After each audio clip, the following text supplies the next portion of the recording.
сіз жаңа әншілерде салық төлейтінін айттыңыз ғой, бірақ шын мәнінде олардың гонорарын қолма-қол алатынын білесіз бе? Иә. Сіздер сонда қай әншінің қай тойда жүргенін, қаншама миллиондап ақша алып жатқанын қалай білесіздер, қаншалықты бақылайсыздар? Бірнеше тәсілі бар, оны қалай бақылауға болатын. Біріншіден той жасаған жерде біз жалпы білеміз ғой, кім жасап жатқан тойларды. Хронометраж бар бізде, сол арқылы біледі салық органдары. Екіншіден, ол енді әнші қолма-қол ақша алғаннан кейін оны ертең бір жаққа жұмсау керек қой.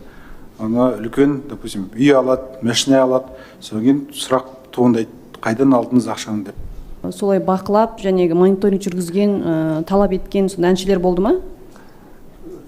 Әншілер болды, иә, жаңа айтып отырмын ғой, 854 ол блогер емес, блогерлер, әншілер. Блогер бір бөлек, әншілер бір бөлек. Жоқ, осы ішінде ғой бәрі.